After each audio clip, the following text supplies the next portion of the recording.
Hello, everyone. Welcome to this broadcast for the live book release, Preparing for the Great Waves of Change.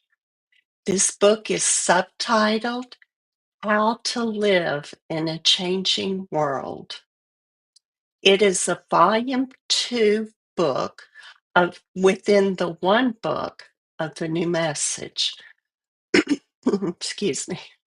My name is Jenny Sender. I am a volunteer for the Society for the New Message, and I help out in the publishing area where we work to render all of the teachings of the new message and the Allies briefings, um, as well as translations of published books in the many languages around the world. Joining us today are Tyne Andrews and Marshall and Patricia Summers. So, briefly to outline our format today, first, Tyne will discuss the New Knowledge Library, housed on the New Message website and available for us all. Then I will speak briefly about what it takes to publish a new message book. Then Tyne and I will speak more specifically about this book, Preparing for the Great Waves of Change. I will review the book chapter titles, and then Tyne will speak to being with, with the great waves and what the book calls for in the individual and the world. Then we will have a 10-minute listening experience with Chapter 14, Finding Certainty and Strength. It is a newly released revelation as of today. Then Marshall and Patricia will speak, and Tyne and I will close with a blessing by Marshall. So we will now begin with Tyne.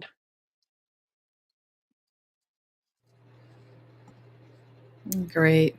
Thank you so much, Jenny, for welcoming us to this live book release. So about the New Message Library, it is found on newmessage.org website. It's where you can access the many texts and books received over the past 40 years by Marshall V. Summers. And the New Message Library holds the books and teachings that were first received by Marshall as the spoken word, recorded, and then transcribed into text. The reception of these works has been made possible by an incredibly deep and abiding relationship that Marshall has with an unseen group of spiritual teachers. So today, given that we're launching this book, Marshall now has 21 books in print that touch on almost every aspect of life and aspects we may not have considered, but upon reading and being with and listening to the text, it may resonate and stimulate something deep within us. So when you click on the library on the New Message website, you can actually scroll through the many books in print and those that are in line to be printed. You can also hear the original voice of revelation for many of these teachings. And some teachings on the website have videos available combining the transcription and the spoken word. And actually, every chapter of this new book have both the audio and then the combined video of a transcription and spoken word available. So all of this is here to prepare us for the environmental, social, political, and economic, and many other changes that are converging in the world. And we'll have a moment to be with those later. And also, this is here for our world's emergence and contact with a universe full of intelligent life, and what that means for our world's sovereignty and self-determination. And what's at the foundation of all of this is Marshall's extensive body of work regarding the spiritual pathway in the way of knowledge. And this is found within Steps to Knowledge as a full text of spiritual practices. It teaches us that knowledge is our protective, deeper spiritual mind and is at the crux of our success. So, knowledge and the development and universal application of knowledge is discussed throughout this book and throughout the new message and by our allies, those free races who promote our freedom. And those are found in the 4 books of the Allies of Humanity briefings. So there's a wealth of material and text and listening experiences to be with. And we've been given the message about what is coming, but also the preparation to meet these critical thresholds, all found in the growing library of the new message. And with that, we'll hear from Jenny about the book publication process. So back to you, Jenny. Thank you, Tyne. Yes, and as you mentioned, I was going to start with that, of course, to publish a book, the whole process starts with Marshall Van Summers and his unique relationship with a group of unseen ones. These teachings within this book were revealed to Marshall within the context of this relationship. The teachings were captured on audio recordings, which were then transcribed to text by Darlene Mitchell. And she and Marshall worked together to provide the text in the structure we have today. So, Preparing for the Great Ways of Change is a compiled book where Marshall selected and ordered the teachings most pertinent to this title. He finalized the book title and the subtitle and the chapter title names. I do think it's significant that this set of teachings was revealed within the 2007 to 2011 timeframe, with the majority given in 2008 and 2009. You'll see these dates at the end of each chapter. Once Marshall completed his final review of the teachings, these files were then provided to the publishing area by the archive area. And then the book production process begins. For Preparing for the Great Ways of Change, this process started in October of 2024. And to use an analogy for me, this particular point, it's like a plane that has been sitting on the runway for quite some time with the intention to take off. And when the book files are received, I feel the engines start up. I feel an energy and a movement to bring this forth to the world. And so for this book, it took about 4 months to complete all the required tasks involved so that the print and the ebook can be purchased worldwide today. So, book production is really about creating the files needed to, to make a physical print book and a digital ebook. And each of those formats requires a cover and an interior. So let's talk about the cover first. The one book of the new message has an overall graphic theme that was designed by Reed Summers, and each volume has its own color theme. The individual book covers are created by the design team. With this book, Preparing for the Great Waves cover, was created by Tyne in 2023. And in 2024, it was updated with the book subtitle. Then the cover transitions to the publishing area, where using a desktop publishing application, it is placed on top of a template that has been provided to us by our book printer so that we can make the cover fit exactly the size of the book. And we also make it so that we can easily edit that cover for translations, for publishing the translation books in the future. And we create other cover images at that time. Then for the interior file, we gather text for the remaining book sections. The front of the book has the copyright page, the epigraph page, and the introduction section. For the copyright page, we gather information from the US government and a few other companies. And the epigraph page and the introduction section are written in-house. And Tyne wrote the introduction that's in this book.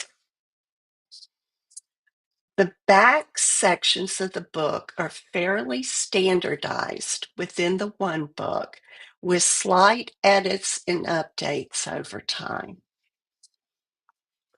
So once all this content has been gathered and the book files are produced, specifically, so at that time the book files are produced, excuse me, we create a PDF file for the book and an EPUB file for the ebook. We have outsourced this task in the past. For this book, we have brought those tasks in-house, and so we're currently creating these files ourselves using a desktop publishing application and a code-based program written in-house. Then these files go to proofing, where they are proofed by our proofing team under the direction of our proofing team lead. So once we have the files, then we start to think about distribution, global distribution. And we work with a company that provides both printing and worldwide distribution services. First, we go onto their website and we set the book up with certain information about the book, about Marshall, and about the publisher, which is New Knowledge Library. All that information is called metadata, and we set pricing in their system. Because it's a worldwide system, the pricing is set in various world currencies. And then we upload the files to their system and are able to produce a print proof at that time. And we want the print proof to make sure that the cover is printing well, that the color is fairly accurate, that it fits the book, and that the interior section within the book is the correct section. So we might go through these processes several times before we're ready to publish. At some point, we're ready to actually publish. And so there are four areas of publishing. First of all, the print book and the ebook are added to the New Knowledge Library by the fulfillment coordinator. Number two, the ebook, we publish that directly to 5 major retail vendors, including Amazon. And the ebook publishing volunteer does that. Then third, the printer distributor that I have already mentioned, they release the print book. This is just the print book that they handle. They have an extensive worldwide distribution network of retail vendors, both online and brick and mortar stores. And fourth, the web admin team publishes the book text by chapter on the New Knowledge website in the library section, time reviewed. And today on the web page for this book, on the Preparing for the Great Waves web page, there are links where the book and the ebook are available for purchase today. And then the final steps of publishing are the copyright application submission and archiving of the files.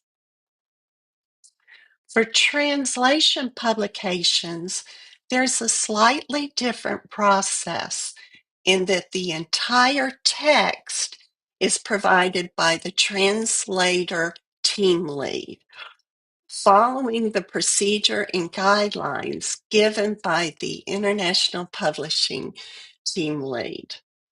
Then, once all of this text is provided to the publishing area, then we create the files. And then those files go back to the translation team and they do the proofing. And once they sign off on the book, say it's all good, then the rest of the publication, the global distribution is the same. So it takes volunteers to do all of this. And thank you to all the many volunteers who contributed to the publication of this important book. And now we're moving to the next part of the broadcast, to the section about the Preparing for the Great Waves of Change book. And first, we will spend some time with the chapter title. There are 15 chapters in the book, and we will review each one of those. Starting with chapter 1, Navigating the Difficult Times Ahead.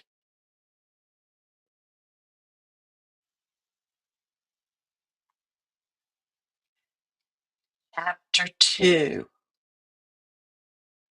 Facing a World in Decline.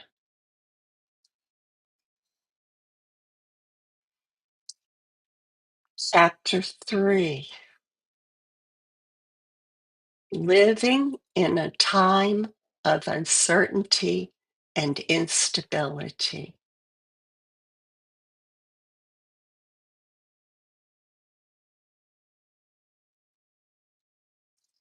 Chapter 4, Preparing for the Future.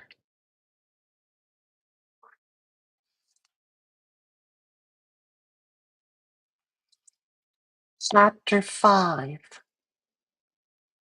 Adapting to a Changing World.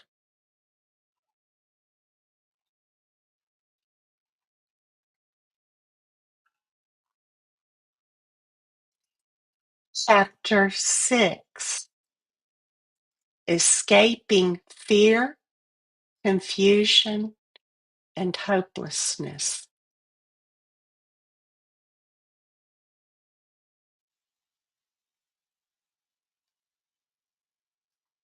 Chapter 7, Who Can You Trust?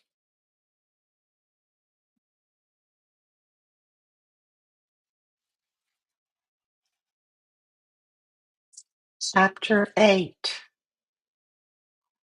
How will you know what to do?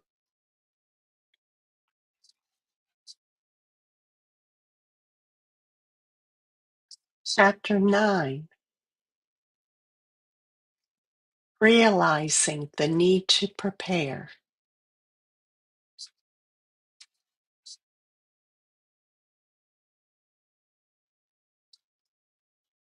Chapter 10. Seeing what is coming.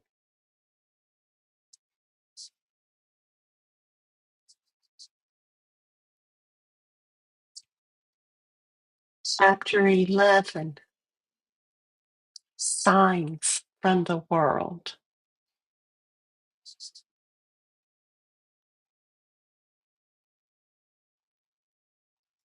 Chapter 12. Self-reliance.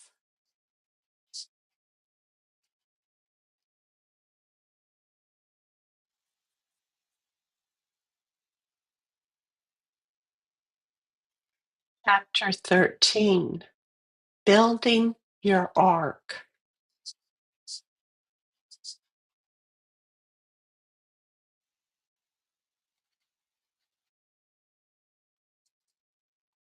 Chapter 14. Finding certainty and strength.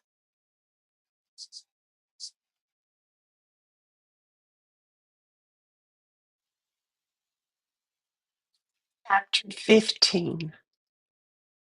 The greater mind of knowledge.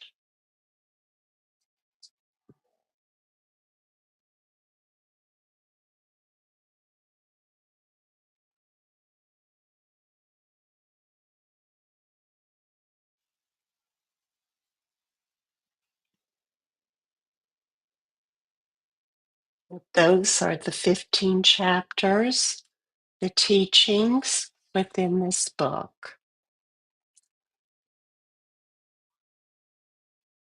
Yes. Mm. So now we will go back to Tyne, who will present Being with the Great Waves and what the book calls for in the individual and the world. Yes, my goodness. Thank you, Ginny, for reading each title in such a way that we can really be with them. I found it quite moving. Yeah, yeah. Wow. So let's take some time with this is the slide about the great waves of change, and to take some time to be with the problems and the converging issues that we're facing, um, that are spoken of throughout the preparing for the great waves of change. We've seen impacts of climate change recently in many catastrophic weather events around the world. Um, the intensity of devastating floods in Europe, catastrophic fires in California, hurricanes in southeastern U.S. recently, significant parts of Africa, particularly in southern Africa, are experiencing severe drought conditions. And we can see war and conflict, either ongoing or erupting in areas around the world. And then other aspects of the great waves. Perhaps see what you might be experiencing in your region of the world and what you might need to prepare for. And then overarching all of this is the very real presence of a non-human intelligence active in our world that is impacting and influencing humanity to their benefit. So, given the great waves that we are experiencing, I'd like to share two passages with you from preparing the great waves of change that speak to us at the level of the individual, and that speak to our relationship with the rapidly changing conditions of the world. So we have an opportunity to develop as individuals, develop our deeper inner knowing, which is critical given the enormity of what we are facing.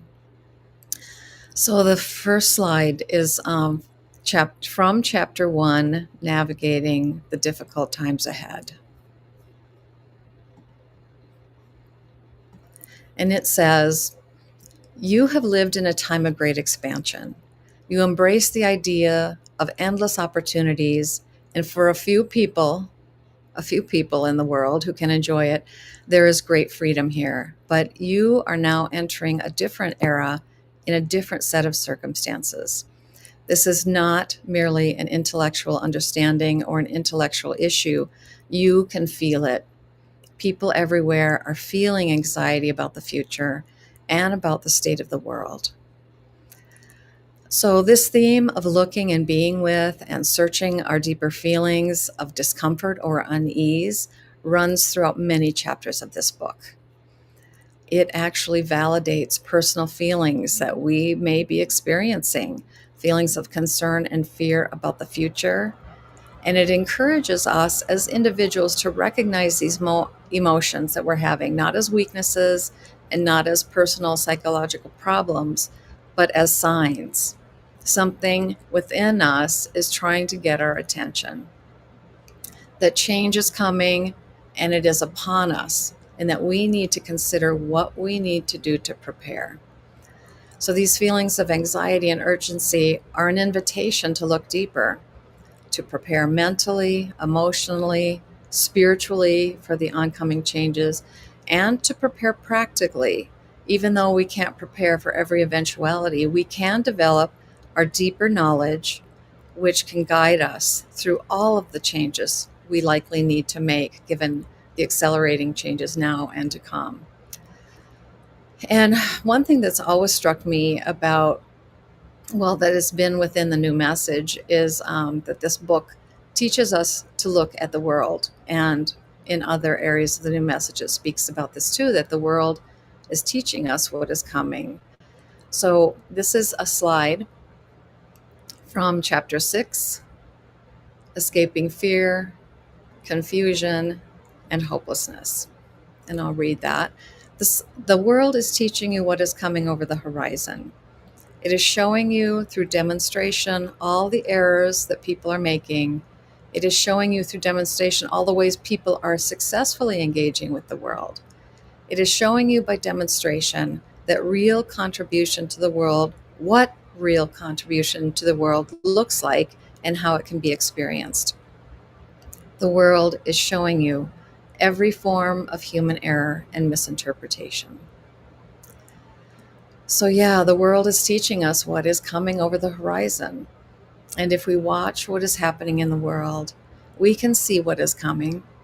There's a powerful message for each of us to build our trust in knowledge. And again, knowledge being the deeper spiritual mind within that is still connected to our source. And by following knowledge, we can see more clearly the demonstrations of what works and what doesn't work in the world, within people, within ourselves, within situations, opportunities, decisions made at a personal level, or decisions made at a larger governmental or global level. So here we have an opportunity to have insights about what is happening and what we must do, and probably insights that we may not have been able to put into context without the new message and what it gives us, and this book in particular. So, with that, let us listen to about a 10-minute excerpt. This was chosen by Jenny from chapter 14 of Preparing for the Great Waves of Change, and it is called Finding Certainty and Strength.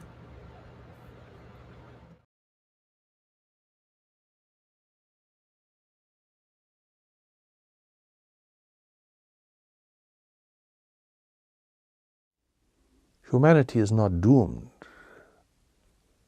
but it will be extremely challenged. It is facing this challenge, understanding this challenge, and finding the resources in oneself to undergo the process of preparation and change that really is important.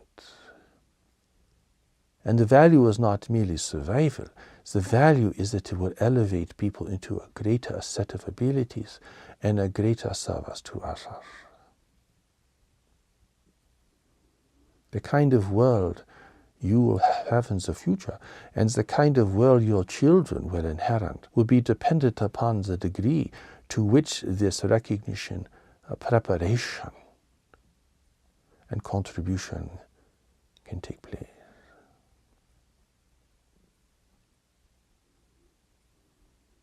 Therefore, do not be certain about the outcome, for that is self-deceiving.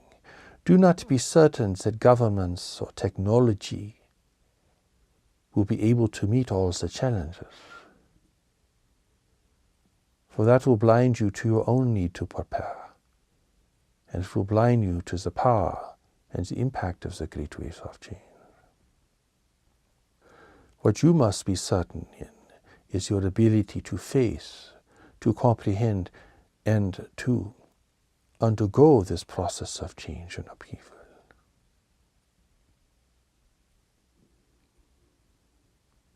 And this cannot be a wish or a hope. It must be based upon a real foundation within yourself. Preparing your circumstances will be very helpful, but most of the preparation here is internal. People have become so reliant upon other people to guide them, to lead them, and upon the seeming powers of technology, they have lost their self-reliance. They have lost the intuition. They have lost their ability to respond to unprecedented and unexpected events. They have lost what nature has provided, that assures and supports your survivability and your adaptability.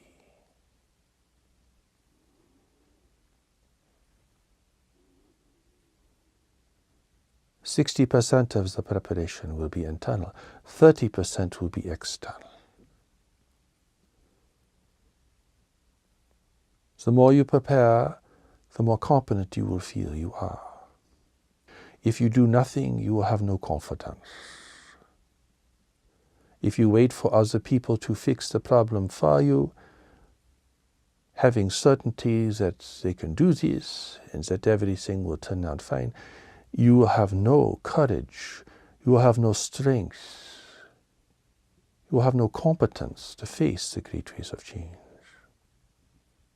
The process begins by awareness, and it might be frightening at first, but you want to move beyond your emotions into a place of greater objectivity.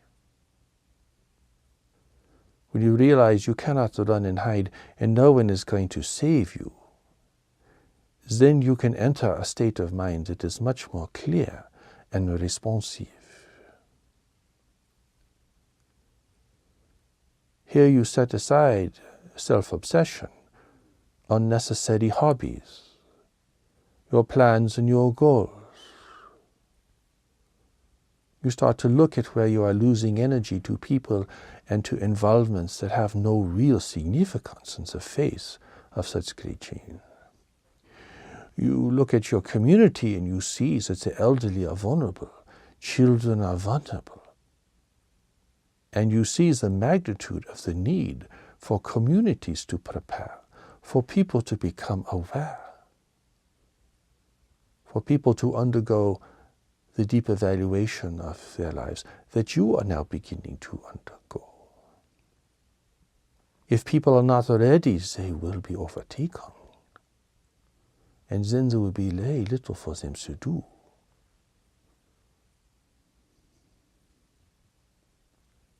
In life, you live for the moment and you prepare for the future. You do not just live for the moment. Perhaps if you are an ant, you live for the moment. But even the ant is building a colony, supporting an infrastructure that can withstand immense change.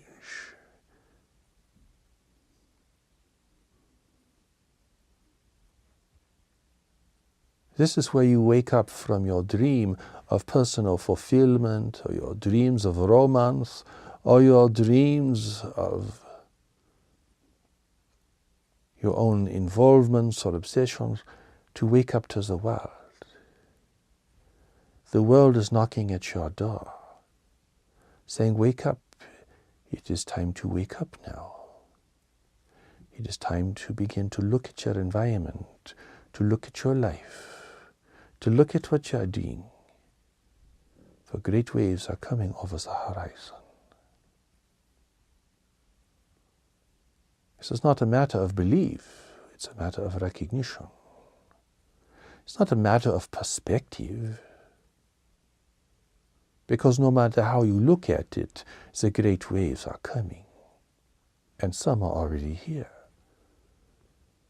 It's not a matter of being loving or fearful. It's a question of whether you can see or not see, whether you can respond or not respond, whether you can prepare or not prepare. This is a great wake-up call for the human family. A wake-up call telling you you live in an environment, and the environment has been changed, has been altered, has been despoiled in many cases, and now you must face the consequences of this.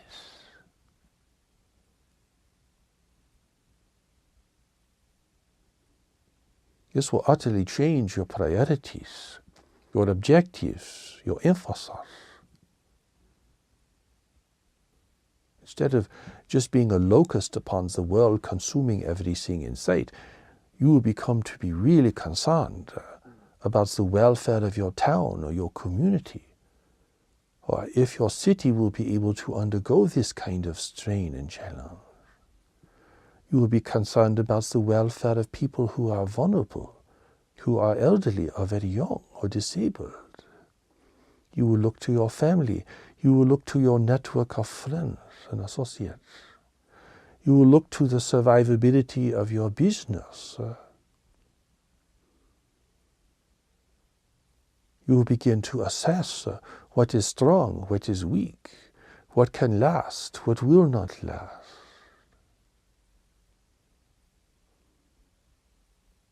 The more you do this, the greater will be your self-confidence, and the stronger will be your experience of knowledge.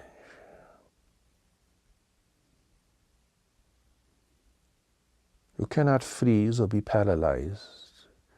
You cannot run away and hide, or go around blaming other people, or be hysterical, or break down in self-pity. You must gain hold of yourself. Find your center, your strength. Get over your initial reactions. You are on a ship that is slowly sinking. What are you going to do about that? Run around screaming and yelling, or be enraged at other people? For everyone has created this condition, you see.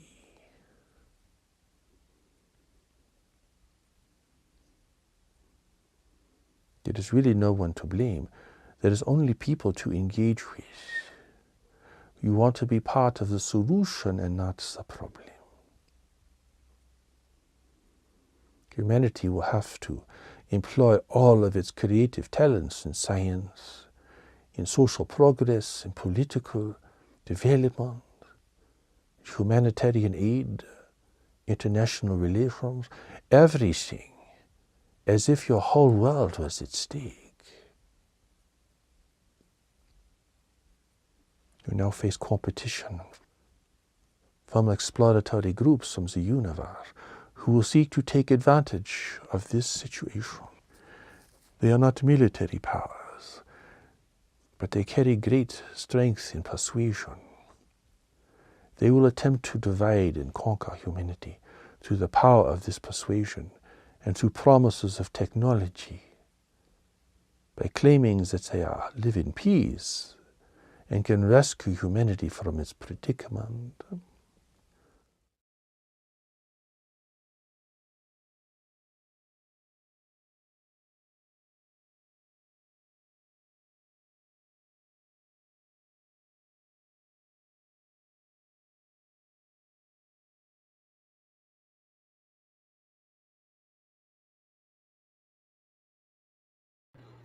Okay, that was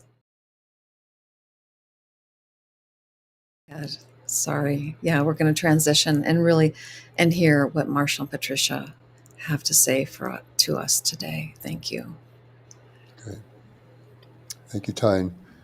Well, certainly this confronts us with the big picture of the world, a big picture that many people don't want to face or will not face, but it is the big picture of where we stand in the evolution of humanity. It's actually evolutionary.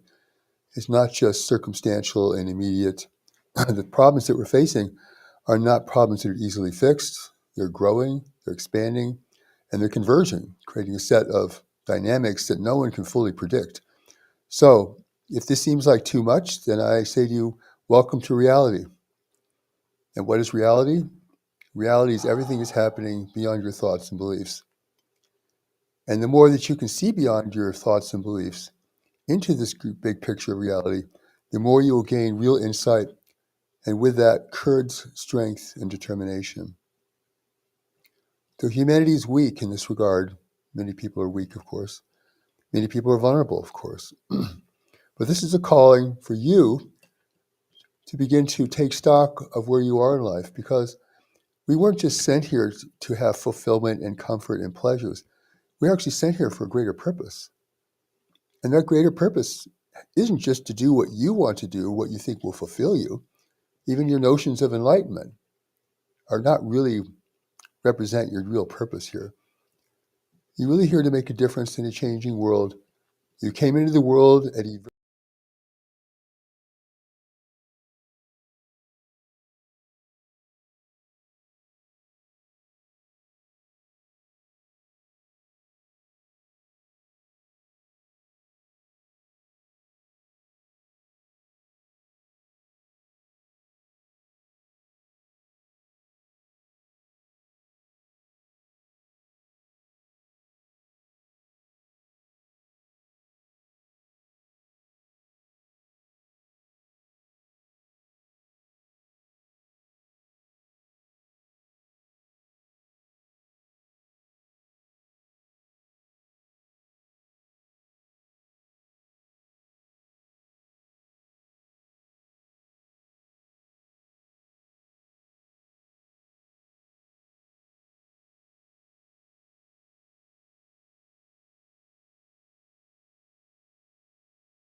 that I'm telling you today, the things that were revealed in this part of the broadcast, the section from the teaching, is really important because it speaks to your greater life.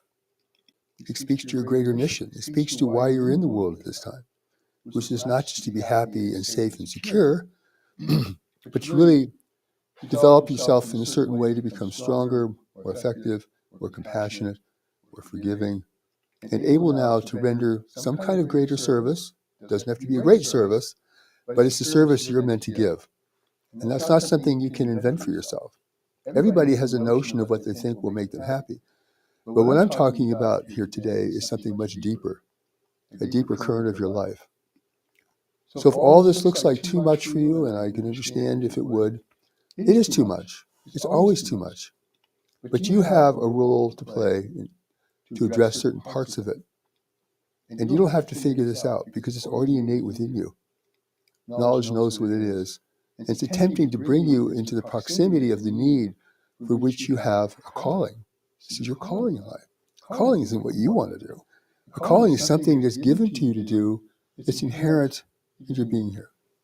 And a calling will only arise later in life when you gain more maturity, become engaged with the world, hopefully meaningfully and productively. And it also is related to the kind of events of the world that will call that calling out of you, because the world has a calling for you, and you have a calling to be here. So this is the big picture of your life. We're giving you the big picture of a changing world, which is not an easy thing to consider, and you'll be frightened and confused and dismayed. At the beginning, that's normal, natural. But once you get over that, as the teaching we just heard emphasizes, you can begin to say, well, what does this mean for me? And what must I do? Because awareness and understanding are just the beginning. It's taking action around what you're aware of and what you know to do. It's going to prepare your life to be more resilient, more powerful, and of greater value and service to yourself and to others. And that's the nature of this whole event. Because life makes us great. We don't make ourselves great. People become great because they're forced or required to do greater things, meet greater challenges. That's what brings out the best in us, brings out the greatest strength, service, compassion. And we're facing a monumental amount of these things that can do that for us. So this is kind of what humanity needs. It's not what people want, but it's what we need. And we're here now. It's happening. It's not going to go away. It's only going to get bigger. And the more you face it and not hide from it or run away from it or deny it, the more you're able to recognize that you really have a relationship with this changing world. It has something to do with who you are and why you're here. I'll turn this over to Patricia now. Has more things to share with you. Oh, thank you, Marshall. I've been stepping back and witnessing this whole process, not just of bringing forth the I call it prep great waves, body of revelation, but the whole process and what it's been like, right? Periodically, I do these full-length or mini-length life reviews, right, where I go back and I come forward and I just look to see again, right? Perhaps to look and find what I haven't yet realized or need to realize, right? But in front of us, this body of revelation, preparing for the greater community, is an example of a larger process of revelation that's been underway for 40 years. What a journey. Honest to God, what a journey. And what's amazing, as we just experienced, we are actually been gifted, if you will, the ability to hear the voice of revelation, maybe for the first time in history, that this kind of phenomenon and experience has occurred.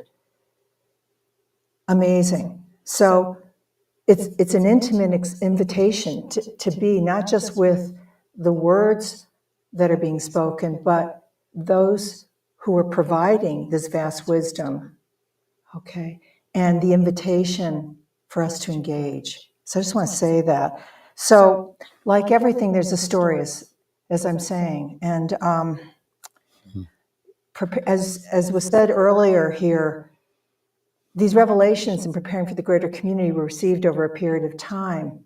But when I look at that period of time, which is relatively from 2007 to 2011, it's almost an oh my God. In just 2008 alone, just to give you an idea, the storm of revelation Marshall underwent 116 revelations were given in just that 1 year. 9 of the 15 chapters in Preparing for the Great Waves was given that year. Almost the entire book of the Great Waves of Change was given in that year. All 6 briefings of Allies of Humanity, Book 3, were given in 1 day. And it's interesting. Just to tell you a brief story, before all this began, we had the opportunity, Marshall and I, to take a hike back east in a beautiful mountainous area. And I remember walking up the trail and looking at Marshall, and we had a sense that something, not just something, but always something coming in a way, whether it's coming from the world or whether it's coming from the revelation. But we were walking up this trail, and Marshall, it's almost like what was coming or the feeling of the moment drove him to his knees. So he went over and he didn't completely stumble, but he ended up sitting on a rock, and I could tell that something big was coming for him. And it was. And as it turned out, this window of revelation occurred before a major health event that was actually coming for Marshall. And so it's an interesting thing to witness his relationship with the source of the revelation. And somehow there must have been an assessment of his condition and whether he can endure this blizzard of revelation. But either way, it had to happen. So the partnership had to just absolutely lock up, completely connect. And then this process began for Marshall. So just that 1 year. So I so thoroughly respect and honor this process and also the relationship Marshall shares with his source. Someday, perhaps, I hope I will come to know even the greater dimensions. And it may take my not being here any longer to do that, but for now, I want to be here. I'd love to realize as much as I can. So Preparing for the Great Waves of Change is an example of the calling that's being emitted by the new message. This huge revelation is calling. It's calling. It's not just calling, it's providing us perspective and actual tools, handholds up the mountain so we can get to a certain level of perspective, potentially be able to act in honor of the circumstances of our time and what's needed, right? I mean, as was said, in this brief audio segment from Preparing for the Great Waves of Change, the world is sending us signals. And I've spent some time recently being with some of these recent signals from the world. For example, now the fires in Los Angeles, California, the floods in Asheville, North Carolina following a major hurricane, the fires in Greece and Portugal that occurred in recent years, the floods in southern Germany, right? I mean, the reported sightings of unidentified aerial phenomenon worldwide, which exceed, best estimates are something like 50,000 reports a year coming into various reporting centers. And also, honestly, the number of encounters that actually may be occurring with non-human intelligence, that some people have the courage to come forward, to convey, to report, to communicate. Amazing. The process that's underway of our governments potentially disclosing more of what's known about this issue. These are converging great ways of change, truly.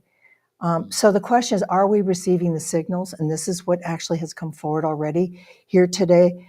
And it's just, what's very interesting to me and also sobering is that looking back on my process of realization, often you'll have the experience of realizing something, but then there's a period of time before you know fully what it means. And in the interim, you need to act.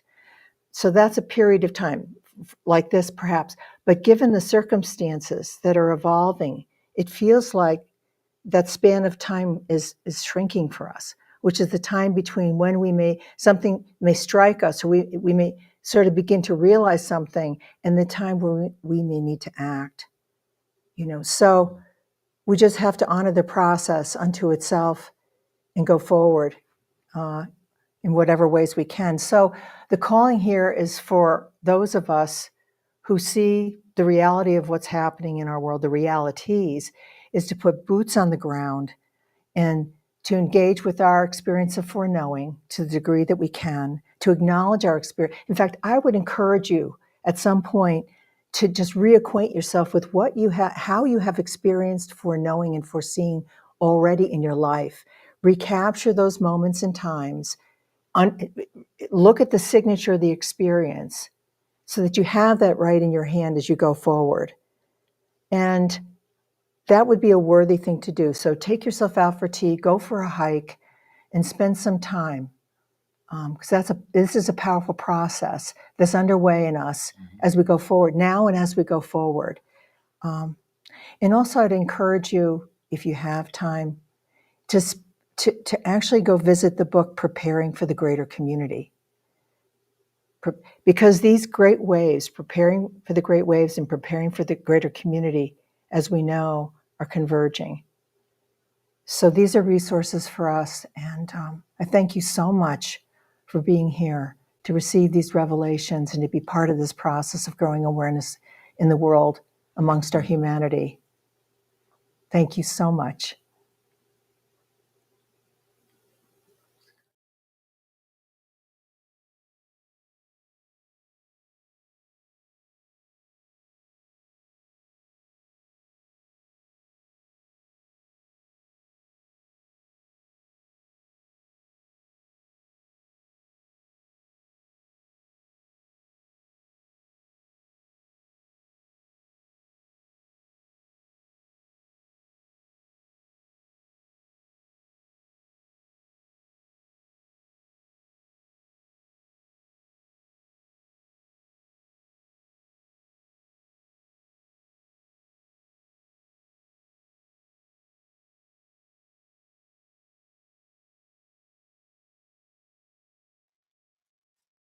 Welcome back, and thank you so much for sharing with us, Marshall and Patricia, and speaking to the evolutionary phase that humanity is going through, and how these waves fit into it, and um, our need to uh, use these tools that are presented in this book.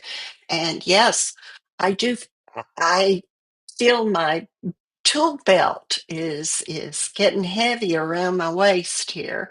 So yes, and I do plan to take some time to be with these things. Thank you, Patricia, for suggesting that. So we go on to, in this broadcast, the next item is to present the forthcoming publications. So, yes, there is the slide. There are 7 books presented there. They are not necessarily in an order of what will be published next. Um, However, these are the ones that, as I used the analogy earlier about the plane being on the runway, so that's how I think of this, that these these are books that are on the runway, preparing ultimately for takeoff. So, so thank you, and we're back to Tyne. Hi. Yeah, thank you so much, Marshall and Patricia, for sharing what you've shared and asking us to go deeper in this, and Ginny for all that you've shared today too about the process of producing a book. It's incredible.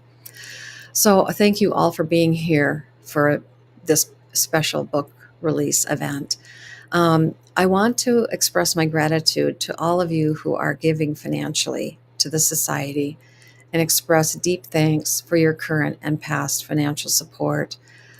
I know some of you have been donating for years, sometimes even decades, And then others have recently started giving, so thank you for that.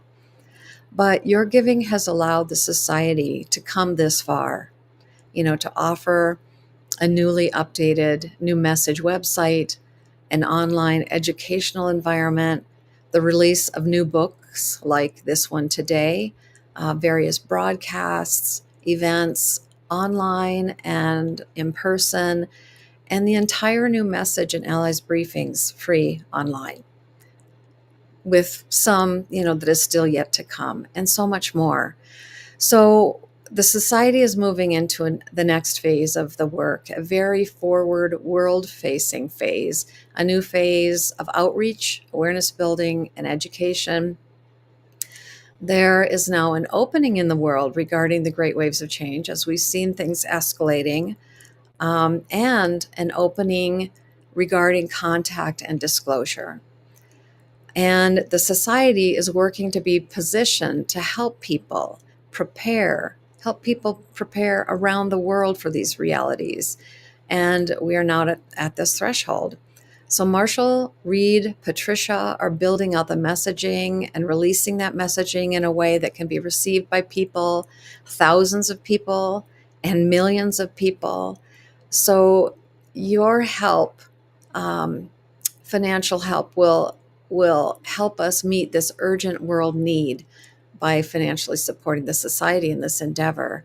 And just, I know you see it and I see it too, how much time, energy, and consideration are being given to this phase of the work by Marshall, Patricia, Reed, and now Roberto as co-director of the society along with Reed. And I see what they're giving to this. It's huge. I mean, it's like hours upon hours. It's their life's work, and it's being done for the future of all people everywhere. So we're making a big call for donors because it's a big time. Yeah. So please go to newmessage.org/donate. We have a slide for that to contribute your financial support to this critical mission. And if you have any questions, please feel free to email us at society@newmessage.org, and I or someone else will be glad to answer any questions you have about donating. So thank you for being here, and thank you, Marshall, Patricia, and Ginny, and the broadcast team, and all the people behind the scenes, as you heard, that makes a book a reality. And an email will go out shortly with all the links in terms of where to purchase on the New Knowledge Library and other book distributors and free online. So look for that. It will be out in a matter of minutes, and it provides all the ways you can access this timely and important book. So as we close this live broadcast together, let us now hear from Marshall with a blessing. Mm-hmm. Thank you, Tyne. Thank you, Jenny. And thank you, Calvin and Joe, our recording team here, for making this recording possible. It's wonderful that we can be together in this way, in this moment, standing at the threshold of great change in the world, and even in the midst of great change in the world. So I would just pray that we may have courage and patience. It's not about having answers. It's about building strength. It's about building awareness. It's about building a connection to the deeper knowledge within us. That is the reason why we've come to the world at this time, under these circumstances, which will be our strength, which will be our anchor, which will be our sign and direction as we go forward. We are gifted with great things to meet great times. Though we may not do great things, it will be for a greater purpose. And the purpose is what matters. And our fulfillment is based upon discovering that and living that and sharing that with others.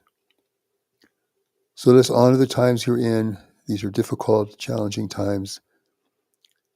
Let us be amongst the few who can face and understand them and use them to regain our strength and our own compassion as we are meant to do in the world at this time. May the presence be with you. Nasi Novari Karam.